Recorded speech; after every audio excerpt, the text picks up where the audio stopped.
اعوذ باللہ من الشیطان الرجیم بسم اللہ الرحمن الرحیم، یعنی اللہ کے نام کے ساتھ جو رحمان ہے یعنی فائدہ پہنچانے والے ہیں. رحمان کا جو معنی قرآن سے نکلتے ہیں، جو انگلش میں ٹرانسلیشن بڑا کریکٹ ہوا ہے، بینیفیسنٹ، فائدہ پہنچانے، یعنی اللہ کے نام سے ہم شروع کر رہے ہیں جو اللہ تعالیٰ فائدہ پہنچانے والے ہیں. اور رحیم ہے، مرسیفل ہیں، ترس کھانے والے ہیں.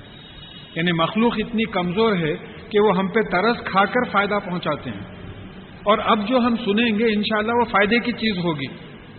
یہ بات ہمارے ذہن میں رہنا ہے کہ یہ جو پہلا جملہ ہر سورت کے پہلے جو آ رہا ہے سوائے سورہ توبہ کے، وہاں مقصد یہ ہے کہ اب ہم اس کے بعد میں جو پڑھنے والے ہیں انشاءاللہ یہ فائدے کی چیز ہوگی.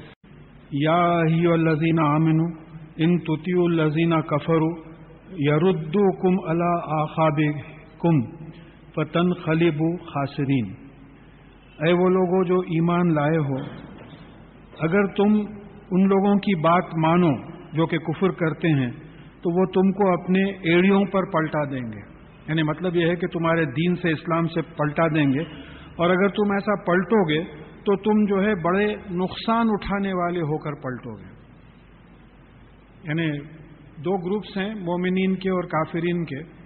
تو کافر، مومن چاہتے ہیں کہ بھئی کافر ہماری طرف آ جائیں، ایمان لا لیں، اور کافر چاہتے ہیں کہ مومن جو ہے کفر کریں. اب اس وقت جیسا دیکھ رہے ہیں کہ ویسٹرن ماحول ہے، ہمارے کئی لوگ جو ہے ویسٹرن کلچر سے امپریس ہو کے دین کو چھوڑ کے اس طرف چلے جا رہے ہیں. تو یہاں اللہ تعالیٰ بول رہے ہیں کہ دیکھو جو لوگ ایمان لائے ہو، اگر تم لوگ ان لوگوں کی بات سنو جو کفر کرتے ہیں تو پھر نقصان اٹھانے والے ہو کے پلٹو گے. یعنی تم اسلام سے پلٹ جاؤ گے تو تمہاری دنیا بھی خراب ہو جائے گی اور آخرت بھی خراب ہو جائے گی. بل اللہ مولاکم، حقیقت یہ ہے، یعنی بل کا مطلب یہ ہے کہ بلکہ نہیں، اس کو نفی کر کے بتایا جا رہا کہ حقیقت یہ ہے کہ اللہ تمہارا مولا ہے. اب یہ مولا کا جو مطلب انگلش میں ہوتا گارڈین کا مطلب نکلتا. اب اردو میں اگر دیکھیں تو آپ بولیں گے کہ پالنے والا ہے، دیکھ بھال کرنے والا ہے. اللہ تو تمہارا دیکھ بھال کرنے والا ہے. اور پھر اس کے بعد میں وہ ہوا خیر الناصرین، اور وہ سب میں بہتر مدد کرنے والا ہے. تو جب اللہ تعالیٰ سب میں زیادہ مدد کرنے والے ہیں اور اللہ تعالیٰ جب ہماری رکھوالی کرنے والے ہیں، دیکھ بھال کرنے والے ہیں، تو پھر ہم دین اسلام کو چھوڑ کے غلط کلچر کو کیوں کاپی کریں؟ اس وقت اگر ہم اپنی زندگیوں پہ نظر ڈالیں تو معلوم ہو رہا کہ ہمارے پاس اہمیت امریکہ اور انگلینڈ کے کلچر کی اہمیت زیادہ ہے، یورپ کے کلچر کی اہمیت زیادہ ہے، اسلام کی اہمیت نہیں ہے. تو بول رہے ہیں وہ تو تمہاری کوئی مدد نہیں کر سکیں گے، تم تو نقصان اٹھاؤ گے. اگر تم اسلام پہ رہو گے تو پھر یہ مان لو کہ اللہ تعالیٰ تمہاری دیکھ بھال کرنے والا ہے، وہ بہترین مدد کرنے والا ہے. سنلقی فی قلوب الذین کفروا رعبا بما اشرکوا باللہ ما لم ینزل به سلطانا. ہم جو ہے وہ لوگ جو کفر کرتے ہیں ان کے دلوں میں رعب ڈال دیں گے، کیونکہ وہ اللہ کے ساتھ ایسی چیزوں کو شریک کرتے ہیں جس کے بارے میں اللہ تعالیٰ نے کوئی سند، کوئی اتھارٹی نہیں اتاری. اب یہاں دیکھیے والذین کفروا کو اشرکوا بول رہے ہیں. تو مشرک کون ہوتا؟ اللہ تعالیٰ کی وحدانیت کا انکار کرنے والا ہوتا. کافر کون ہوتا؟ انکار کرنے والا ہے. مشرک اللہ تعالیٰ کی وحدانیت کو انکار کرتا، اللہ تعالیٰ کی ذات و صفات میں دوسری چیزوں کو جو ہے شریک کر لیتا ہے. تو بول رہے ہیں کہ یہ لوگ جو ہیں اللہ تعالیٰ کی ذات و صفات میں ایسی چیزوں کو شریک کیے ہیں جس کے بارے میں اللہ تعالیٰ نے کوئی اتھارٹی، کوئی سند نہیں اتاری ہے. بس من گھڑت اپنے خیال سے کر رہے ہیں. دیکھیے ہمارے پاس بھی ایک چیز ہے، اطیع اللہ و اطیع الرسول. قرآن پہ چلو جیسا کہ رسول اللہ صلی اللہ علیہ وسلم نے بتایا ہے. اس سے ہٹیں گے تو پھر من گھڑت باتیں ہیں، اس سے ہٹے کی من گھڑت باتیں ہیں. تو یہ ہم کو یہ اثر لینا ہے کہ بھئی دیکھو یہ جو مکہ معظمہ کے جو مشرک تھے، جو شرک کرتے تھے، بت پرستی میں آ گئے تھے یہ لوگ، تو ان کی وجہ یہ تھی کہ جو کتابیں ان پہ نازل ہوئی تھی وہ کتابوں کو چھوڑ کے اپنے خیال سے انہوں نے کوئی بات چیزیں جو ہے تراش لی تھی. قرآن اور حدیث سے ہٹ کے جو باتیں ہیں رسول اللہ صلی اللہ علیہ وسلم. دیکھیے الیوم اکملت لکم دینکم، سورہ مائدہ کی جو ہے 3 آیت. تو وہاں معلوم ہوا کہ آج کے دن ہم نے تمہارا دین مکمل کر دیا. تو قرآن جب مکمل ہو گیا تو اس میں ایڈیشن اور سبٹریکشن کا سوال پیدا نہیں ہوتا. اس کے بعد میں رسول اللہ صلی اللہ علیہ وسلم کا جب انتقال ہوا تو سنت میں کوئی ایڈیشن کا سوال پیدا نہیں ہوتا، حدیث میں کوئی ایڈیشن کا سوال پیدا نہیں ہوتا. اور دین ہے اطیع اللہ و اطیع رسول. تو اگر تم اللہ کی کتاب سے اور رسول صلی اللہ علیہ وسلم کی سنت سے ہٹو گے، جس کے بارے میں کوئی اللہ تعالیٰ نے جو ہے سند نازل نہیں کی ہے، اس میں ہماری انا بھی شامل ہے۔ 2 دفعہ قرآن میں آیا ہے کہ انہوں نے اپنی خواہشوں کو اپنا الہ بنا رکھا ہے۔ ہمارا کلمہ کیا ہے؟ لا الہ الا اللہ، اللہ کے سوا کوئی الہ نہیں ہے۔ تو خواہش بھی الہ نہیں ہے۔ اگر خواہش بھی قرآن اور حدیث سے ٹکراتی ہے تو پھر خواہش کو کچلنا پڑے گا آپ کو۔ تو جو ہے کوئی سند ہی نہیں ہے، دوسری چیزیں جو ملاتے ہیں۔ تو یہ جو شرک کرتے ہیں، کفر کرتے ہیں، وہ ماواہم النار، ان کا جو ہے ٹھکانہ، سیٹلنگ پلیس جس کو بولتے ہیں، وہ آگ ہے۔ وہ بئس مثوى الظالمین، اور یہ ظلم کرنے والوں کا جو ہے یہ بہت ہی برا ٹھکانہ ہے۔ ٹھکانہ ہے، رہنے کی جگہ ہے۔ یہاں سے جو کافر، مشرک، منافق، گناہگار جو جائیں گے تو ان کے معاملے میں جو فیصلے ہوں گے تو وہ دوزخ میں ڈالے جائیں گے، تو دوزخ میں ان کا ٹھکانہ ہوگا، دوزخ میں رہنا پڑے گا ان کو، جیسا گھروں میں رہتے اس طریقے سے دوزخ میں رہنا پڑے گا۔ تو بہت برا ٹھکانہ ہے یہ۔ اب یہاں سے جنگ احد پہ پھر مضمون واپس آ رہا ہے، تو تھوڑا سا ہم ریوائز کر لیں کہ جنگ احد میں ہوا یہ تھا کہ جنگ بدر کا بدلہ لینے کے لیے 3000 کی فوج لے کے مکے کے کافر اور مشرک جو ہے مدینہ منورہ پہ حملہ کرنے آ گئے تھے۔ تو مدینے سے جو ہے 1000 لوگ نکلے ان کا مقابلہ کرنے کے لیے احد کی پہاڑی میں۔ وہ 1000 لوگوں میں سے عبداللہ بن ابئی جو منافقوں کا سردار تھا، وہ 300 لوگوں کو لے کے پلٹ گیا۔ اب بچے تھے خالی 700۔ اب یہ 700 کو لے کے نکلے۔ اب جب نکلے تو رسول اللہ صلی اللہ علیہ وسلم جو لوگ احد کی پہاڑی دیکھے ہیں، اب ان کو اندازہ ہے کہ بیچ میں پاسز ہیں۔ تو ایک مقام پہ رسول اللہ صلی اللہ علیہ وسلم نے عبداللہ بن جبیر رضی اللہ تعالیٰ عنہ کے قیادت میں ایک 50 تیر اندازوں کو، تیر چلانے والوں کو کھڑا کر دیا کہ دیکھو بھائی جنگ ادھر ہو رہی ہے، تم یہاں حفاظت کرنا، ایسا نہ ہو کہ دشمن ادھر سے پلٹ کے آ کے ہمارے پیٹھ کے پیچھے مارے۔ تو جب جنگ شروع ہوئی تو بہت جلدی مسلمانوں کو غلبہ ہو گیا، وعدہ تھا اللہ تعالیٰ کا۔ اب دیکھیے 700 میں سے 50 ادھر چلے گئے، 650 بچے۔ 650 جو ہے 3000 کو ختم کرے، 3000 سے جو ہے ڈیفیٹ دیے ان لوگ، شکست دیے۔ تو کیا اللہ تعالیٰ کی مدد تھی؟ 650 جو ہے 3000 کو بھگا دیے۔ وہ اپنا مال چھوڑ کے بھاگنے لگے۔ اب جب مال چھوڑ کے بھاگنے لگے تو یہ جو تیر انداز تھے یہ لوگ سمجھے کہ بھائی جنگ ختم ہو گئی۔ اب جنگ ختم ہو گئی، وہاں رہنے کی کیا ضرورت ہے؟ حالانکہ رسول اللہ صلی اللہ علیہ وسلم نے جتایا تھا کہ دیکھو جب تک میں نہ حکم دوں وہاں سے نہیں ہلنا۔ تو ہوا کہ وہاں سے 40 تیر انداز نکل گئے، 10 بچ گئے۔ خالد بن ولید رضی اللہ تعالیٰ عنہ اس وقت تک ایمان نہیں لائے تھے، وہ بھاگتے ہوئے، کافر جو بھاگ رہے تھے ان کے ساتھ بھاگ رہے تھے، بھاگتے بھاگتے پیچھے سے دیکھے یہ تو بالکل کھلا ہے، تو ایک دم حملہ کیے۔ اب یہ مسلمان جو تھے صحابہ، یہ مال غنیمت جو چھوڑ کے لے گئے تھے وہ لینے میں مصروف تھے، بالکل ان اویئر جس کو بولتے، پیچھے سے ایک دم حملہ ہوا، اس میں 70 صحابی شہید ہو گئے۔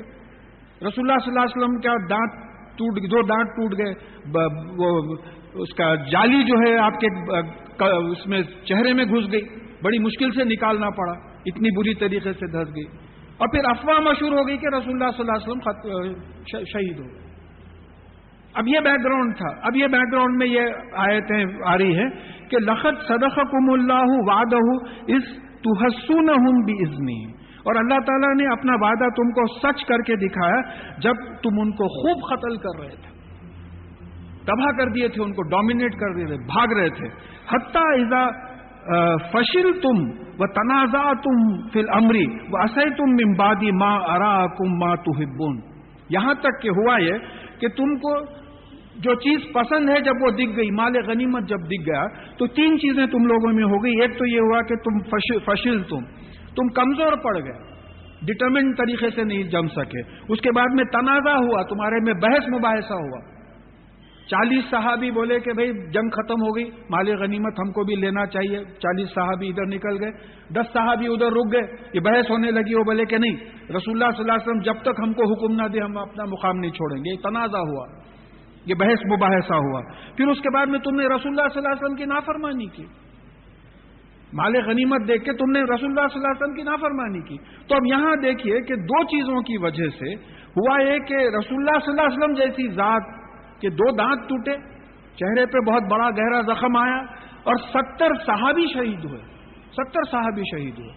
تو معلوم ہوا کہ یہ دو چیزیں ہم کو ہمیشہ تباہ کی ہیں، رسول اللہ صلی اللہ علیہ وسلم کی نافرمانی یعنی قرآن کی نافرمانی، اور پھر کیونکہ میں اس لیے بول رہا ہوں کہ ایک مقام پہ آیا کہ جس نے رسول صلی اللہ علیہ وسلم کی اطاعت کی اس نے اللہ کی اطاعت کی، تو جب رسول اللہ صلی اللہ علیہ وسلم کی آپ اطاعت نہیں کر رہے ہیں تو اللہ کی اطاعت نہیں کر رہے ہیں آپ. تو ایک رسول اللہ صلی اللہ علیہ وسلم کی نافرمانی، دوسرے مال کی محبت. یہ بہت امپورٹنٹ چیز ہے کہ وہاں بھی ایک کیفیت یہ کہ بھئی مال مل جائے، ایسا نہ ہو کہ دوسرے لے لے اور ہم کو مال نہ ملے.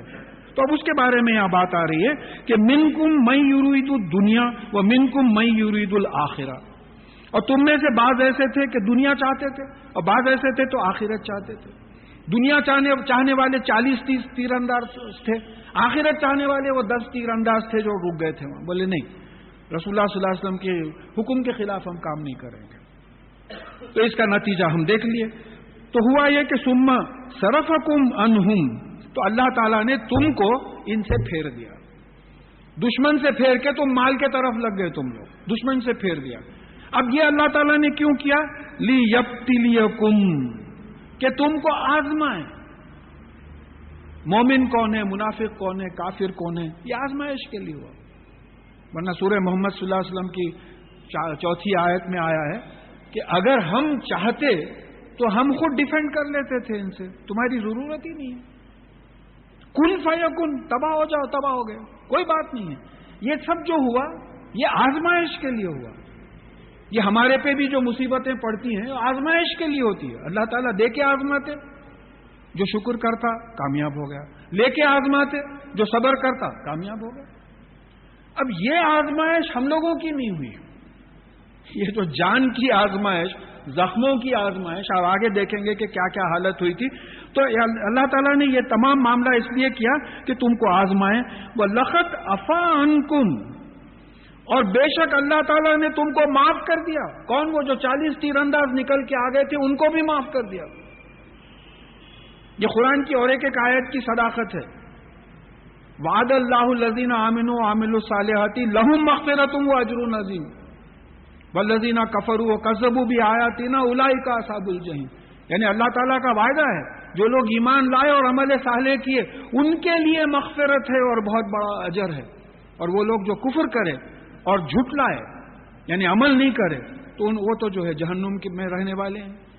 تو کیونکہ یہ اللہ کی راہ میں نکل گئے تھے اپنی جان پہ کھیلنے کے لیے، یہ 50 تیر انداز جو تھے اللہ کی راہ میں نکل گئے تھے. اب انسان کی کمزوری کی وجہ سے ایک غلطی ہو گئی ان سے، اللہ تعالیٰ نے معاف کر دیا. بھئی آپ نماز کو آئے، نماز میں کچھ خیال ادھر ادھر بھٹکا، انشاءاللہ اللہ تعالیٰ معاف کر دیں گے. آپ نماز کو ہی نہیں آئے تو پھر معافی کا کیا سوال پیدا ہوتا؟ بھئی حکم کی پیروی کرنے میں کچھ غلطی ہوگی، انالیسس میں غلطی ہوگی، یہ لوگ سمجھے کہ جنگ ختم ہو گئی. ایک ہی بات تھی کہ رسول اللہ صلی اللہ علیہ وسلم کے حکم کا انتظار کرنا چاہیے تھا، نہیں کریں. تو کیونکہ اللہ کی راہ میں نکلے تھے اور وہ کام میں کچھ غلطی ہوئی تو اللہ تعالیٰ ایسے لوگوں کی مغفرت کرتا ہے. وہ جو عمل ہی نہیں کرتے قرآن اور حدیث پہ، ان پہ مغفرت کی کیا سوال کیا ہوتا ہے؟ شدید العقاب بھی ہے، پھر سزا کس کو دے گا؟ تمام کافروں، مشرکوں اور منافقوں کو معاف کر دے گا تو پھر سزا کس کو دے گا؟ پھر فرما رہے ہیں کہ واللہ ذو فضل علی المومنین، اور بے شک اللہ تعالیٰ مومنین پہ فضل کرنے والا ہے، بھلائی کرنے والا ہے، فیور کرنے والا ہے، ان کو پریفر کرنے والا ہے. دوسروں کے فضل کے کئی افضل جیسا بولتے، کئی معنی آتے مومنین کے لیے. تو پہلے ہم ڈیفینیشن میں آئے نا مومنین. دیکھیے ایک جگہ آیا کہ اللہ تعالیٰ کا حق ہے کہ مومنین کی مدد کرنا. اب یہ جو ہمارے پاس عراق میں ہو رہا، فلسطین میں ہو رہا، افغانستان میں ہو رہا، یہ کیوں نہیں آ رہی اللہ تعالیٰ کی مدد؟ سیکنڈ کی بات ہے بھگا دینا ان لوگوں کو. اس لیے نہیں کہ ہم وہ مومن کے ڈیفینیشن میں ہی نہیں آ رہے ہیں. اگر ہم مومن کے ڈیفینیشن میں ایک انٹرویو دیکھا تھا، پہلی وار جو عراق کی ہوئی تھی، تو کوئی عراقی صاحب سے انٹرویو لے رہے تھے کہ بھئی یہ وار کے بارے میں آپ کا کیا وہ ہے. تو وہ بولے ہاں بھئی بڑی تکلیف ہو رہی، نائٹ کلبز کو نہیں جا سک رہے، پکچرز نہیں دیکھ سک رہے. کیا بولیے آپ، کیا حشر ہے قوم کا؟ یعنی موت کے منہ میں پڑے ہوئے ہیں اور نائٹ کلبز اور جو ہے پکچرز کی ان کو دھن ہے کہ وہ مس ہو رہے ہیں وار کی وجہ سے. تو پھر ایسی قوم کو جو ہے سزا نہیں ملے گی. اب آگے آ رہا ہے اللہ تعالیٰ حلیم ہے، درگزر کر رہے ہیں، اس لیے ہم کو چھوڑے ہوئے ہیں، ورنہ ہم تو اس قابل ہی نہیں ہے، رحم و ترس کے جو ہے قابل ہی نہیں ہے۔